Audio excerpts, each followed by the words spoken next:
জাহান্নামে যাওয়ার কারণগুলো কি? আল্লাহ রাব্বুল আলামিন দু জায়গায় বলেছেন, দুটো আয়াত আমি কোট করছি।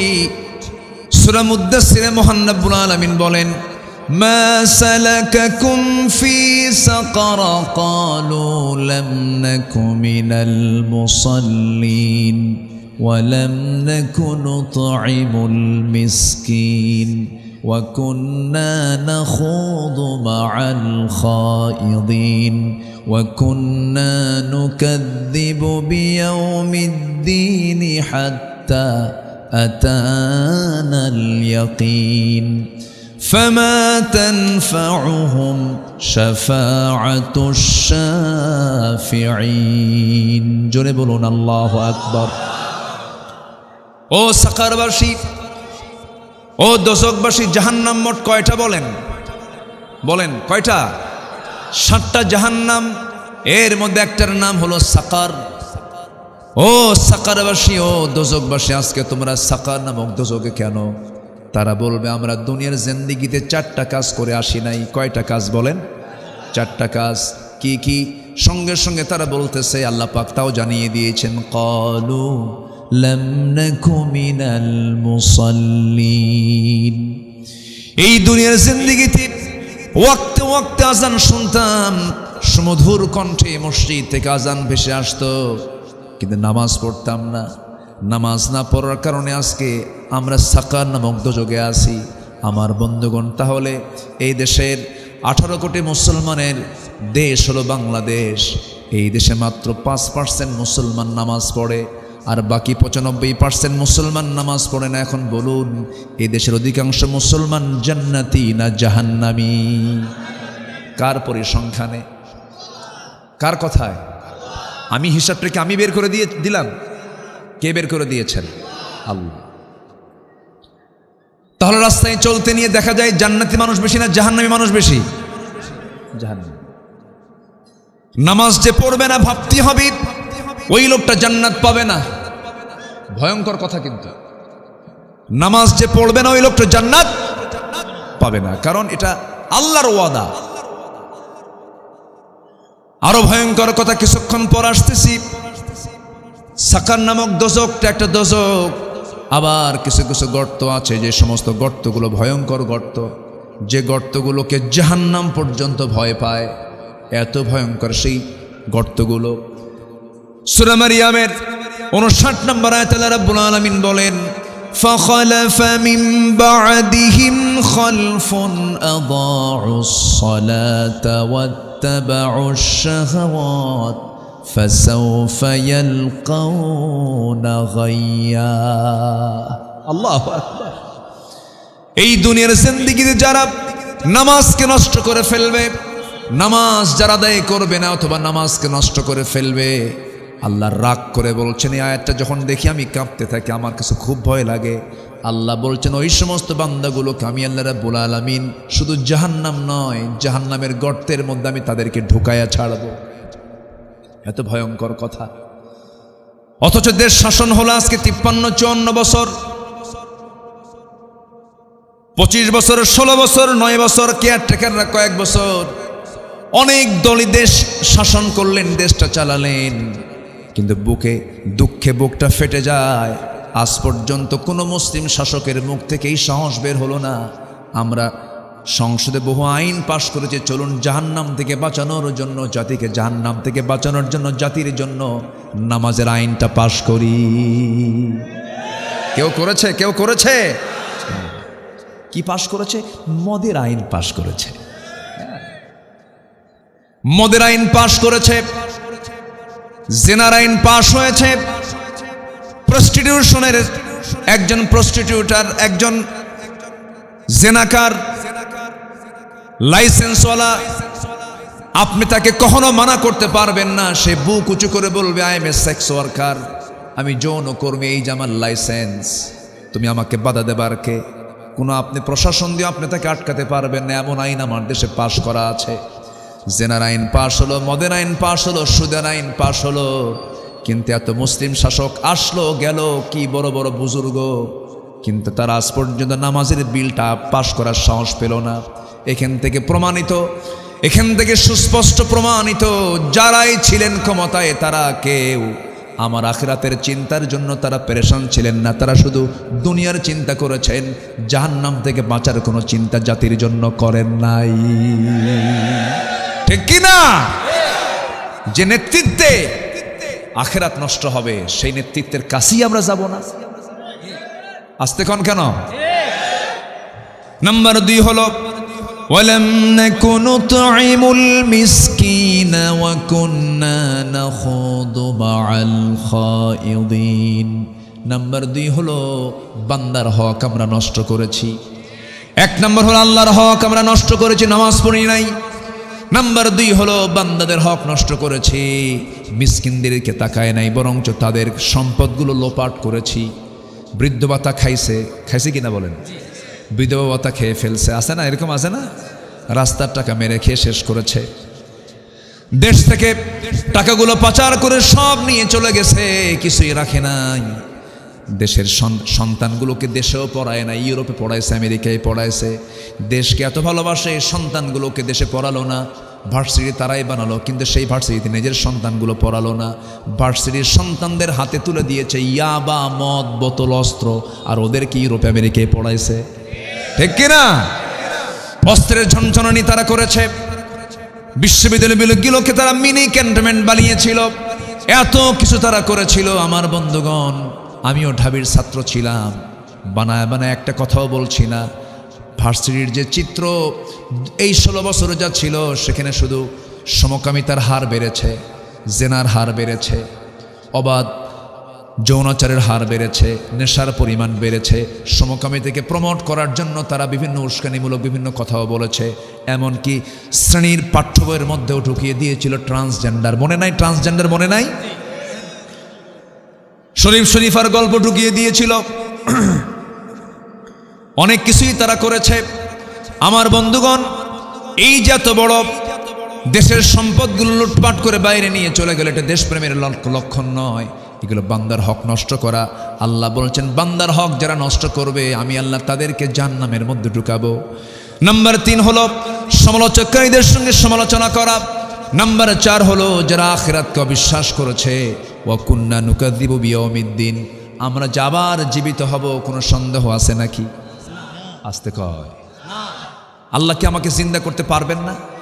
এই এলাকায় কি আলুর চাষ হয়? আলুর চাষ আলু হয়, একটু কম হয়, উত্তরবঙ্গে বেশি হয়, জয়পুরহাট, বগুড়া, রংপুর। আমার বন্ধুগণ, কথায় তো কথা চলে আসি, ওই আলুর কথা বলছিলাম। যদি বড় আলু হয়, সে আলুগুলোকে কেটে কেটে টুকরো টুকরো করে জমিতে মাটির নিচে রেখে দেয়। 1 মাস, 2 মাস, 3 মাস পর সে একটা আলু থেকে 8টা, 10টা, 15টা আলু সেখান থেকে উৎপাদন হয়। আল্লাহ পাক জন্ম দিয়ে দেন, কিন্তু যে আলুটা লাগাইছে সে আলুকে থাকে না, মাটি হয়ে যায়, মাটির সঙ্গে মিশে যায়, পচে যায়, গলে যায়। আমার আপনার চোখের সামনে আমি দেখলাম একটা আলুকে জমিতে রাখার পর সে আলুটাকে আল্লাহ পাক মাটির সঙ্গে মিশায়া দিয়া সেখান থেকে যদি 8টা 10টা আলু জন্ম দিতে পারেন, উৎপাদন করতে পারেন, সে আল্লাহ আমার দেহবাসসকে মাটির সঙ্গে মিশায়া দিয়া তিনি কি আবার জিন্দা করতে পারেন না? পারেন কি না? প্রথম সৃষ্টি কঠিন না দ্বিতীয় সৃষ্টি কঠিন? প্রথমটা কঠিন, দ্বিতীয় সৃষ্টি সহজ। প্রথমবার যিনি আমাকে বানিয়েছেন তিনি কি আবার দ্বিতীয়বার বানাতে পারবেন না? অবশ্যই পারবেন। এটার নাম হলো বিশ্বাস, এটার নাম হচ্ছে ঈমান। আখিরাত, অবিল আখিরাতি হুম ইউকিনুন, আখিরাতের প্রতি বিশ্বাস থাকতে হবে। এই 4টা কাজ যারা করবে না, আল্লাহ সূরা মুদ্দাসসিরে বলছেন আমি তাদেরকে সাকার নামক দোজখে রাখবো। আর আল্লাহর পাক সূরা মারইয়ামের মধ্যে বলছেন যারা নামাজ না পড়বে আমি তাদেরকে গাই নামক গর্তের মধ্যে আমি তাদেরকে ঢুকাবো, নামাজ যারা না পড়বে। আল্লাহ রাব্বুল আলামিন এই দোয়াটা রাসূলকে শিখিয়ে দিয়েছেন। সবাই বলুন, রব্বানা আতিনা ফিদ দুনিয়া হাসানাতাও ওয়া ফিল আখিরাতি হাসানাতাও ওয়া কিনা আযাবান নার ওয়াজআলনাল জান্নাতা মাআল আবরার। এখানে দুনিয়া কি আছে? তাহলে দুনিয়া বাদ দিবেন কেন?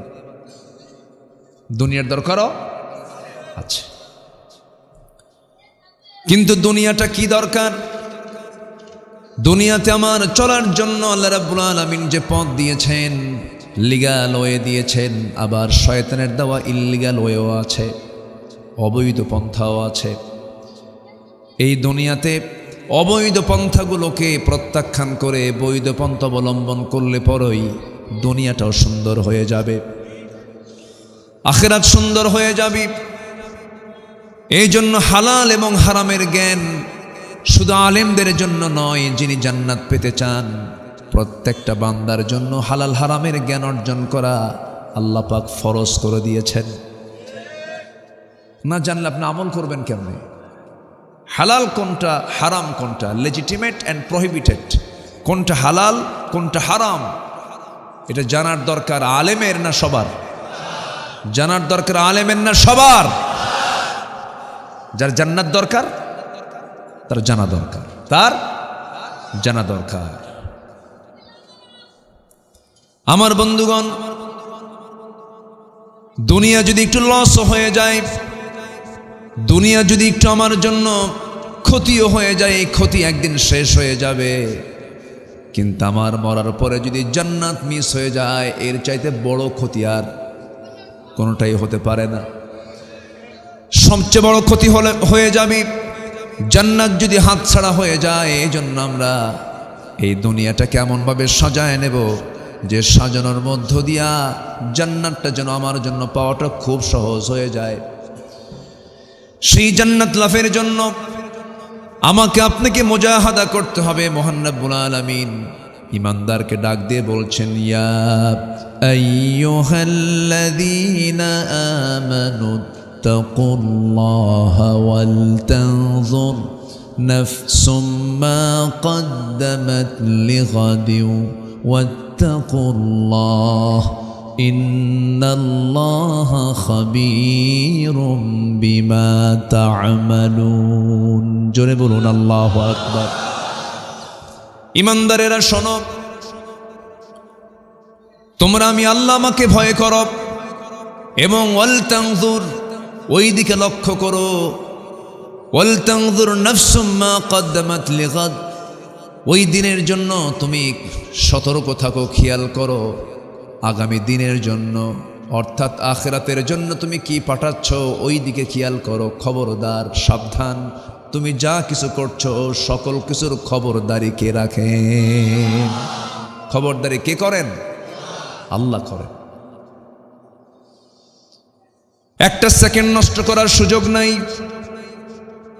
একটা মিনিট সময় নষ্ট করার সুযোগ নাই, কারণ আল্লাহ রাব্বুল আলামিন সাফ সাফ বলে দিয়েছেন, হুয়াল্লাযী খালাকাল মাউতা ওয়াল হায়াতা লিয়াবলুয়াকুম আইয়ুকুম আহসানু আমালান ওয়া হুয়াল আজিজুল গফুর। জোরে বলুন আল্লাহু আকবার।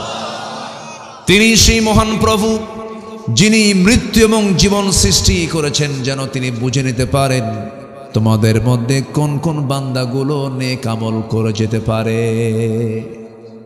আল্লাহ সময় দিয়েছেন কি সীমাহীন না সীমিত সময়? সীমিত কিছু সময় আমার আপনার জন্য বরাদ্দ। যে কোনো মুহূর্তে আমি আপনি দুনিয়া থেকে বিদায় নেব। পৃথিবীতে ফিরে এসে আর কি নতুন করে ইবাদত করার কোনো সুযোগ আছে? নাই। এই জন্য আমাকে আপনাকে ফাইনাল প্রিপারেশন নিতে হবে। দুনিয়া নামক এই পরীক্ষার জায়গায় ফেল করলে বড় বেকায়দা হয়ে যাবে আখিরাতে। এজন্য চ্যালেঞ্জ হচ্ছে জাহান্নাম থেকে আমি আপনি কেমনে বাঁচব। জাহান্নামে যাওয়ার কারণগুলো মনে হয় কোরআনে বাদ পড়ছে নাকি? আছে না নাই বলেন তো? আচ্ছা, আমরা একটু শুনে নেই। কোরআন তুমি বলে দাও তো জাহান্নামে যাওয়ার কি কি কারণগুলো আছে, আমরা যেন সেই কারণ থেকে নিজেকে দূরে রাখতে পারি। শুনতে রাজি আছেন তো সবাই? আমি দু জায়গা থেকে কথা বলবো, একটা হচ্ছে সূরা মুদ্দাসসির, আরেকটা হলো সূরা মারিয়াম থেকে। এই দু জায়গার দুটো আয়াতকে সামনে রেখে কিছু কথা বলতে চাচ্ছি, কারণ জাহান্নাম থেকে বাঁচলেই তো আমি নাজাত। শুধু জাহান্নামটা শুধু যদি আমি মাইনাস করতে পারি, আমাকে ঠেকায় কে? কি আসতে কোন কেন? আমাকে যেমন করি হোক জাহান্নাম থেকে আমাকে বাঁচতে হবে। জাহান্নাম থেকে বাঁচা মানেই কোথায় চলে যাওয়া? বলেন, কোথায় চলে যাওয়া? বাপের ভিটায় চলে যাওয়া। জি ডাক্তার সাহেব, ডাক্তার সাহেব, আচ্ছা কি কষ্ট হচ্ছে মনে হয়? ও আচ্ছা, জি আলহামদুলিল্লাহ, বসে। অনেক ব্যস্ত মানুষ। একজন ডাক্তারের, আমরা তো ভাঙ্গাচোরা কিছু রুহের ট্রিটমেন্ট করি, ওনারা তো দেহের ট্রিটমেন্ট করে। চিকিৎসা কিন্তু দুইজনই করা হয়। আমাদের রুহের ট্রিটমেন্ট করতে হয়, আর ওনারা একদম গোটা বডি চিরে কোথায় কি আছে সমস্যাগুলো সমাধান করেন। এক ডাক্তার আমাকে বলেছিলেন যে হুজুর, আমরা সব জায়গায় যাই, শুধু একটা জায়গায় গিয়ে আমাদের কোনো শক্তি থাকে না, সেটা হচ্ছে, তাই না, হার্টের কাছে এসে। এটা কার নির্দেশে চলে? কার নির্দেশে চলে? আল্লাহর নির্দেশে চলে। তার হাতে আমার প্রাণ, আমি তাকে ফাঁকি দিয়ে লাভ কি? আমার প্রাণটা কার হাতে? আল্লাহর হাতে। সম্মানিত ভাইয়েরা, সম্মানিত বন্ধুগণ, এই পাবনাতে আমি 10 বছর আমাকে আসতে দেয়নি, 10 বছর। এবার 20 জানুয়ারি দারুল আমান ট্রাস্টে 10 বছর পর 14 সালে ওই যে মাহফিল করে গেছি, ঢুকতে দেয়নি। 14, 15 থেকে 24 সাল পর্যন্ত, 25 সাল পর্যন্ত, 25 এসে প্রোগ্রামটা এবছর সফল হয়েছে আলহামদুলিল্লাহ বলে। দেশের ইতিহাসের সর্বোচ্চ সবচেয়ে বড় মাহফিল চট্টগ্রামের প্যারেড ময়দান, 18 বছর পর এবার শুরু হয়েছে, মাহফিল শেষ হয়েছে, বলি আলহামদুলিল্লাহ। সেখানেও ছিলাম। সিলেট এমসি কলেজ মাঠ প্রায় যুগখানেক পর মাহফিল বন্ধ রেখেছিল, সেটাও এবার শুরু হয়েছে, সেখানে আমি একদিন ছিলাম। ওরা চেয়েছিল কোরআনের আওয়াজকে আমরা বন্ধ রাখতে পারবো, এটা ভুল। ইতিহাস থেকে শিক্ষা নিন, কোরআনকে যারাই অচল করতে চাবে তারা অচল হয়ে যাবে, এটা মাথায় রাখতে হবে। কোরআনকে অচল করতে চেয়েছিল, ওরা আলেমদেরকে শেষ করার প্ল্যানও করেছিল, শাসন করেছে ওরা, জেল খাটছে কারা? আলেমরা। কি দোষ ছিল আমাদের বলেন? আমরা কোন রাষ্ট্রের কোন ক্ষতিটা করছি বলেন? আপনারা কোন ক্ষতিটা করলাম আমরা বলেন? রাষ্ট্রের কোনো দায়িত্বই তো আমাদের দেওয়া হয় নাই। 2018 সাল আমার বাড়ি 250 পুলিশ ঘেরাও করছে, 250। আমাকে ধরতে আসছে, বলল হুজুর চলেন। কোথায়? থানায়। কে এত লোক কেন? কিছু কয় না। বড় সন্ত্রাসী তো আমি, যদি দৌড় মারি। আলেমরা দৌড়ায় না, আলেমরা পালায় না।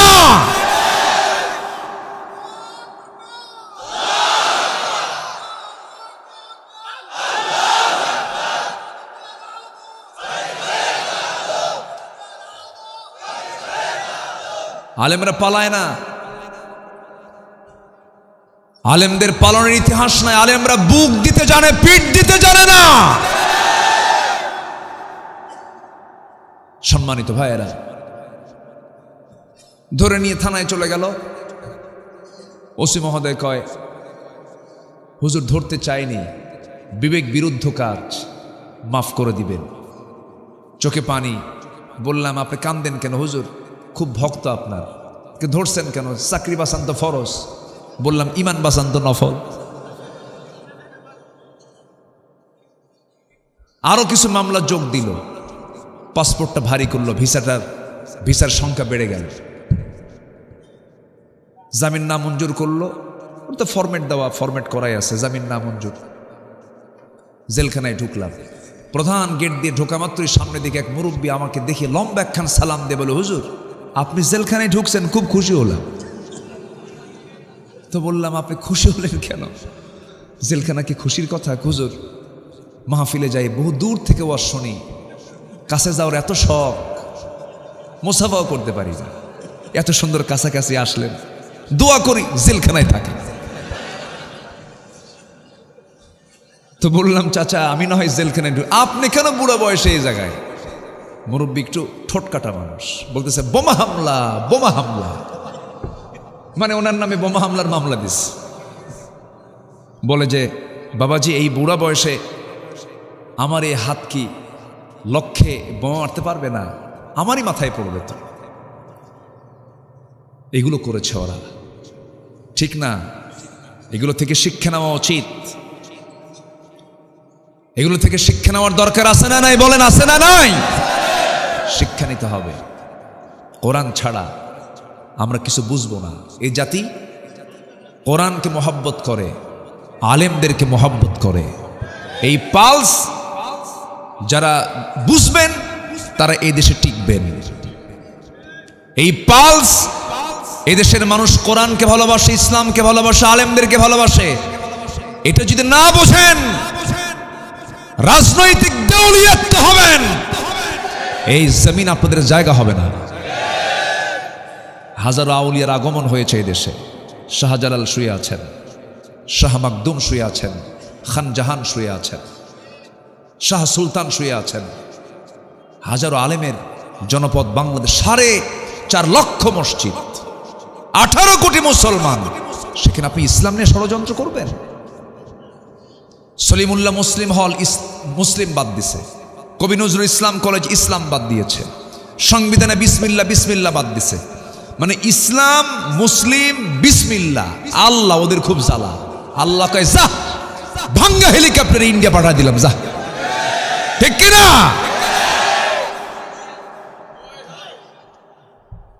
কষ্ট পাচ্ছেন নাকি আপনারা? এই কথাগুলো আমাদের তো বলতে হবে ভাই, এই জন্য একটু বললাম। রাগ করতেছেন নাকি আপনারা? একটু বলা দরকার। ওরা আমাদেরকে এত কিছু করলো, আমরা কি একটু বলতেও পারবো না? তবে হ্যাঁ, কোনো ভাঙচুরের সঙ্গে আমাদের সমর্থন নাই, আমরা ভাঙচুরকে ভালোবাসি না। রসুল মদিনা থেকে মক্কা যখন বিজয় করেছেন, প্রতিশোধ নিয়েছেন না মাফ করে দিয়েছেন? তবে 17 জনকে তিনি মাফ করেননি। এরকম বদমাইশ আমার দেশেও কিছু আছে। আসতে বলবেন না, আছে না নাই? প্রকাশ্যে গুলি করে হত্যা করেছো তোমরা, তার ভিডিও ফুটেজ আছে, আছে না নাই? যার সন্তান মারা গেছে সে বোঝে সন্তান হারানোর বেদনাটা কি। এটা কেউ বুঝবে না তাছাড়া। এত চাপা ছিল, মাইক পেলেই বাজে কথা, যে কথাটা একজন ঊর্ধ্বতন নেতৃবৃন্দের মুখে মানায় না। কিছু হলেই বলতো খেলা হবে, বলতো না? এটার শুরু করেছে হলো নারায়ণগঞ্জ থেকে, শুরু হয়েছে নারায়ণগঞ্জ, কিন্তু এটার বাস্তব মানে এই কথাটাকে রূপায়ণ করেছে হলো নোয়াখালী। শুরু হয়েছে নারায়ণগঞ্জ, আর রূপ দিয়েছে কে? নোয়াখালী। কেউ নাই, কেউ নাই। লাভটা হলো কি? এগুলো দিবেন না, এগুলো বলবেন না। অহংকারকে আল্লাহ পাক বরদাস্ত করতে পারেন না, ঠিক কিনা? অহংকার দেখানো ঠিক না। আখেরাতকে টার্গেট করুন, শান্তি পাবেন। আখেরাতকে প্ল্যান করুন, বিসমিল্লাহর বিরুদ্ধে লাগেন না, ইসলাম নিয়ে লাগেন না, আলেম নিয়ে লাগেন না, কোরআন নিয়ে লাগেন না। 16 বছর ইসলামের শিক্ষাকে, 16 বছর যতটুকু ইসলামী শিক্ষা সিলেবাসে ছিল তার কবর রচনা করেছে। রাসূলুল্লাহর কবিতার জায়গায় লাল গরু ঢুকাইছে, লাল গরু। এগুলো করেছে, কিছু রাখে নাই তো, সব উল্টাপাল্টা করে ফেলেছিল। আমরা এগুলোকে নতুন করে সাজাবো ইসলাম দিয়ে। আমার আব্বা দরকার নাই, আমার কারো দরকার নাই, আমার বাবার স্বপ্ন না, কারো স্বপ্ন না। আমরা আল্লাহর দেওয়া বিধান অনুযায়ী দেশকে দেখতে চাই। এটা কি বুক উঁচু করে বলতে পারবেন না আপনারা? কোনো দুর্বলতা আছে নাকি? সূর্য কার? আকাশটা কার? জমিনটা কার? বুক উঁচু করে বলবে এই জমিন আমরা আইন দেখতে চাই আল্লাহর। রাজি আছেন কারা কারা? হাত উঁচু করে দেখান মুসলমান।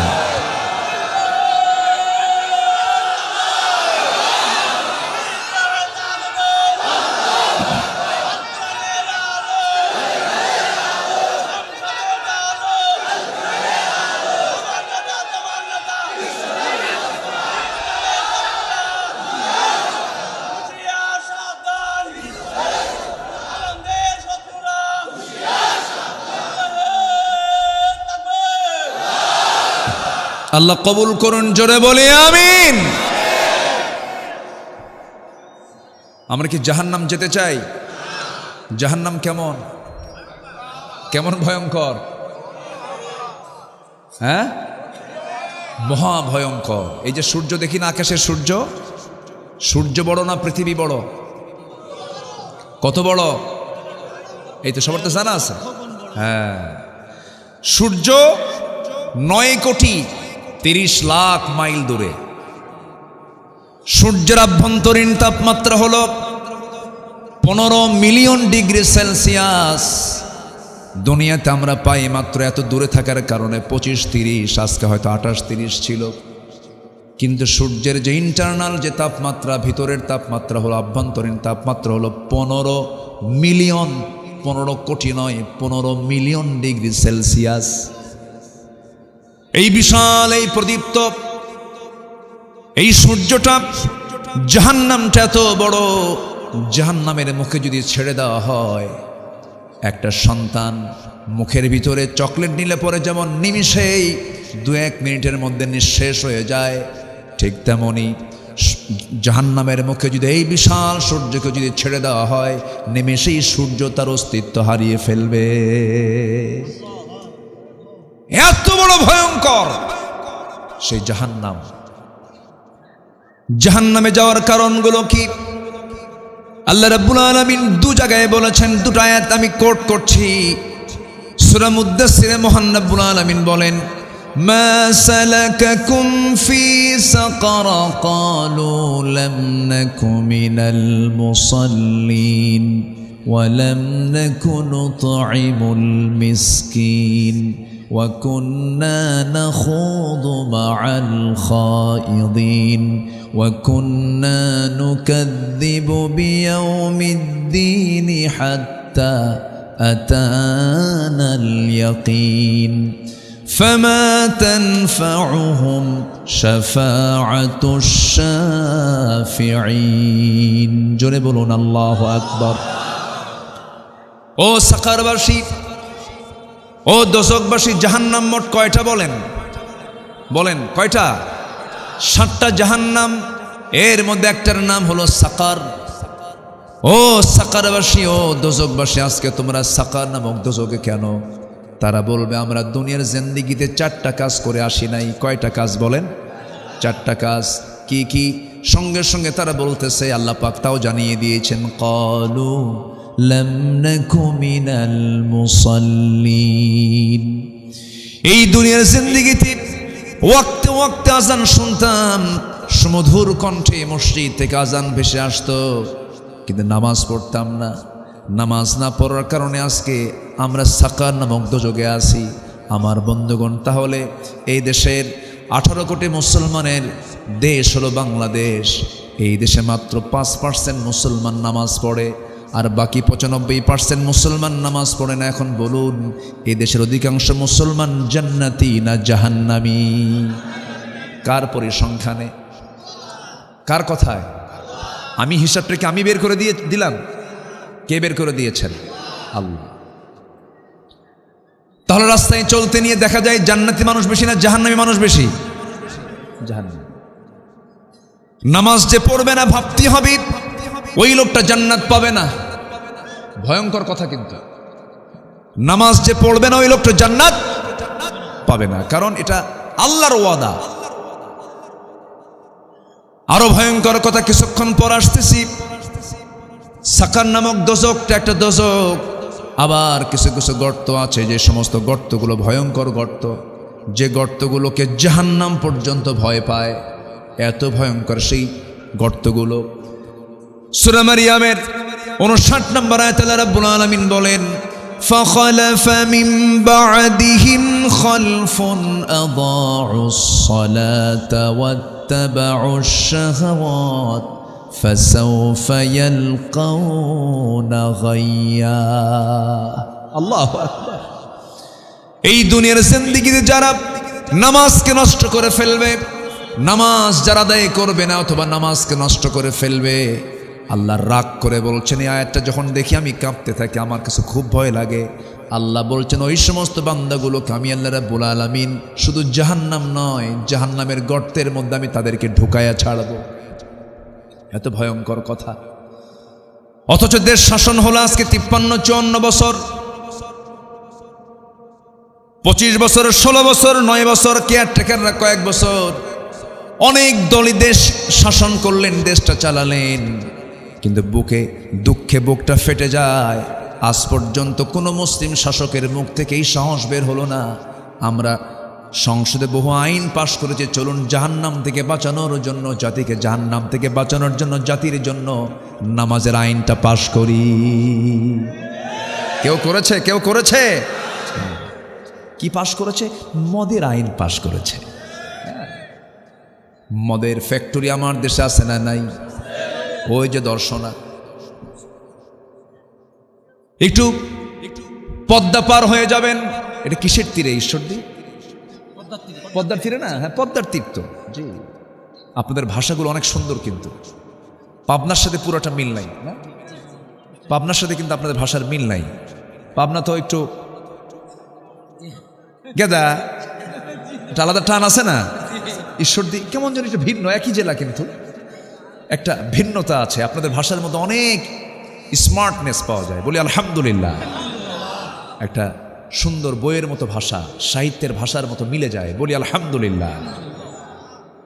ভাষা সুন্দর হওয়া এটা কপাল লাগে, এটা ভালো তো, বলি আলহামদুলিল্লাহ। সব ভাষাই সুন্দর, কিন্তু শুদ্ধভাষী হলে রাসূল নিজে বলেছেন নাহনু আফসাহুল আরব, আমি হলাম আরবদের মধ্যে সবচেয়ে শুদ্ধভাষী মানুষ। রাসূল যখন আরবি ভাষায় যখন কথা বলতেন, ওনার চাইতে সুন্দর শুদ্ধ করে কথা পৃথিবীর কেউ বলতে পারে নাই, পারবেও না। আল্লাহু আকবার বলেন। এজন্য দিনের কথা বলতে গেলেও শুদ্ধ ভাষায় কথা বলাটা সুন্নাহ। শুদ্ধ ভাষায় কথা বলা কি সুন্নাহ। জি, তাহলে আমার মূল আলোচনার দিকে চলে যাচ্ছি। এই দেশে জান্নাতি মানুষ বেশি না জাহান্নামী মানুষ বেশি বলেন? এই পরিসংখ্যান কে দিয়েছেন? আল্লাহ দিয়েছেন। এটা আমার কোনো কথা না, এটা আমি সৃষ্টি করলাম না, কিন্তু আল্লাহ নিজে বলছেন 1 নম্বর কারণ হলো নামাজ না পড়া, জাহান্নামে যাওয়া। অথচ এটা নিয়ে কোন নেতৃবৃন্দের কোনো হেডেক নাই। এত আইন পাশ হলো, মদের আইন পাশ করেছে, জেনার আইন পাশ হয়েছে, প্রস্টিটিউশনের একজন প্রস্টিটিউটার, একজন জেনাকার, লাইসেন্সওয়ালা, আপনি তাকে কখনো মানা করতে পারবেন না। সে বুক উঁচু করে বলবে I M A sex worker, আমি যৌনকর্মী, এই যে আমার লাইসেন্স, তুমি আমাকে বাধা দেবার কে? কোনো আপনি প্রশাসন দিয়ে আপনি তাকে আটকাতে পারবেন না, এমন আইন আমার দেশে পাশ করা আছে। জেনার আইন পাশ হলো, মদের আইন পাশ হলো, সুদের আইন পাশ হলো, কিন্তু এত মুসলিম শাসক আসলো গেল, কি বড় বড় বুজুর্গ, কিন্তু তারা আজ পর্যন্ত নামাজের বিলটা পাশ করার সাহস পেল না। এখান থেকে প্রমাণিত, এখান থেকে সুস্পষ্ট প্রমাণিত, যারাই ছিলেন ক্ষমতায় তারা কেউ আমার আখিরাতের চিন্তার জন্য তারা পেরেশান ছিলেন না। তারা শুধু দুনিয়ার চিন্তা করেছেন, জাহান্নাম থেকে বাঁচার কোনো চিন্তা জাতির জন্য করেন নাই। ঠিক কি না? যে নেতৃত্বে আখিরাত নষ্ট হবে, সেই নেতৃত্বের কাছেই আমরা যাব না। আসতে কোন কেন? অনেকে এটা বুঝানোর চেষ্টা করেন 1500 বছর আগের কোরআন দিয়া আজকের সমাজ চলবে না, এই কথা কিন্তু বলে, কিন্তু অনেকে মধ্যযুগে আইন বলে এটাকে দোষারোপ করার চেষ্টা করে, বিভিন্ন গ্রামার খাটায়, খুব হেকমত খাটায়। হেকমত কেমন দেখেন, এই যে ইদানে একটা কথা শুনতেছে আমরা কানে, যদি ভুল করে বলেন সেটা ভুল তো ভুলই, যদি বলে থাকেন এমন কথা প্ল্যান করে, তাহলে তওবা করা উচিত।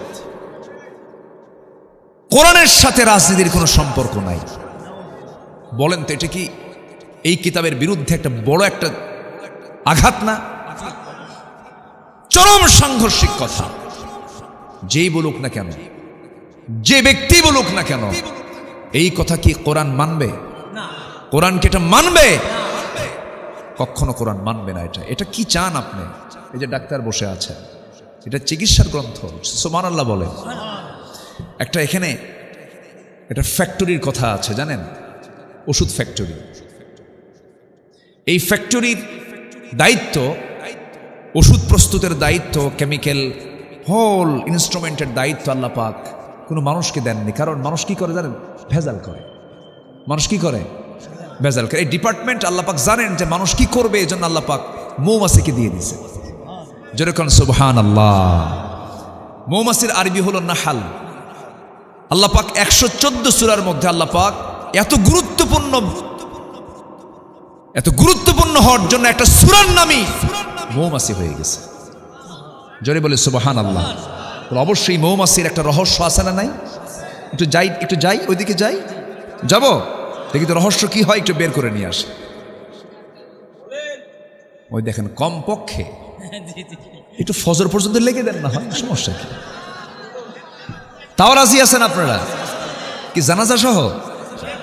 আচ্ছা, গতকালকে আমার সফর ছিল। গতকাল আমি ছিলাম বেশি দূরে না, মাত্র সিলেট ছিলাম। সিলেট আগামীকালকে মাহফিল আছে আবার রংপুরে। দোয়া করবেন না আপনারা? দোয়া করবেন না? একটু দোয়া চাই, খাস দোয়া চাই। পাবনা আমার খুব ভালো লাগে, মানুষগুলো খুব সাদামাঠা। আলহামদুলিল্লাহ, জোরে বলি আলহামদুলিল্লাহ। আপনারা শক্তিশালী মানুষও, দুধ খান তো? পাবনার মানুষ কিন্তু বেশি দুধ খায়, দুধের সমৃদ্ধ পাবনা। জান্নাতের খাবার দুনিয়াতে খেয়ে ফেলতেছেন আপনারা। পাবনার দুধটা বিখ্যাত না? পাবনার ঘি, যাওয়ার সময় একটু দিয়ে দিয়েন কিছু ঘি। পাবনার ঘি এটা অত্যন্ত লোভনীয়, খুব ভালো জিনিস। ঘিতে মেধা প্রখর হয়। আলহামদুলিল্লাহ বলেন। জান্নাতের খাবার, জান্নাতে 4টা নহর থাকবে। কয়টা নহর থাকবে বলেন? আগের থেকে মুখস্থ করে নিই আমরা, যাই খাবো তো আমরা। 1 নম্বর হচ্ছে মধুর নহর। বলেন কিসের নহর? মধু। তাহলে মধু এই যে নাহাল আসতেছে। আরেকটা হচ্ছে দুধের নহর, আরেকটা হচ্ছে শরাবের নহর। এই পচা মদ না, কেরু কোম্পানি নাই। শরাবের নহর, যা খেলে লিভার পচবে না, চোখ লাল হবে না, যৌবন নষ্ট হবে না, মাতালো হবে না। যৌবন মানে যৌবনের শক্তি ডাবল থেকে ডাবল হয়ে যাবে এই শরাব। আরেকটা হচ্ছে পানি। আরেকটা কি? পানি। কয়টা নহর হলো? 4টা নহর। এর মধ্যে একটা নহর কোন জেলায় আছে? আসতে কয়? পাবনায় আছে। মিল্ক ভিটা সহ সব কোম্পানিগুলো এখান থেকে নিয়ে চলে যায়। এই যে ডেমরা হয়ে এই রোডে ঢুকলে শুধু পালা আর পালা, রাস্তা দখল পালা দিয়া। বললাম এত পালা কেন? যত পালা তত গরু। আলহামদুলিল্লাহ বলে। গরু পালা তো সহজ না, অনেক ধৈর্যের ব্যাপার। গরু পালতে নিয়ে মানুষকে গরু হতে হয়, বিশাল ব্যাপার। এটা আপনারা খেদমত করছেন, আলহামদুলিল্লাহ বলেন। তো মধু, আল্লাহ পাক মৌমাছিকে ডিপার্টমেন্ট দিলেন যে তুমি এই ফ্যাক্টরিটা চালাও, মানুষকে দেব না। ওরা মধুর মধ্যে আরো শিরা ঢুকায়। কি ঢুকায়? মিষ্টির শিরা ঢুকায়, ওদেরকে দেওয়া যাবে না, তুমি করো এটা। আল্লাহ রাব্বুল আলামিন মৌমাছিকে ওহী দিলেন, ইঙ্গিত দিলেন। ওয়াআউহা রাব্বুকা ইলান নাহলি আনিত্তাখিযি মিনাল জিবালি বুয়ুতা ওয়া মিনাশ শাজারি ওয়া মিম্মা ইয়ারিশুন। আমি মৌমাছিকে ওহী দিলাম। আল্লাহ বলছেন, ও মৌমাছি, গাছের ডালে পাহাড়ের পাদদেশে সুন্দর করে বাসা বানাও, মধু প্রস্তুত করে মধুগুলো সংগ্রহ করে সেখানে রাখো। 1973 সালে অস্ট্রিয়ান বিজ্ঞানী কার্ল ভন ফ্রিচ, উনি গবেষণা করেছেন মৌচাক এবং মধু নিয়ে। তার গবেষণাকে আমলে নিয়ে সুইডিশ একাডেমি নোবেল পুরস্কার তাকে দিয়েছে। তিনি 3টা তথ্য দিয়েছেন, যে তথ্য সুইডিশ একাডেমি এটাকে মাথায় নিয়েছে, প্রশংসা করে তাকে পুরস্কার দিল। কিন্তু তিনি যে 3টা তথ্য দিয়েছেন, সেই তথ্য তিনি গবেষণা করতে পারেন, কিন্তু সেই তথ্যের সঙ্গে কোরআনের 3টা তথ্যের হুবহু মিল হয়ে গেছে।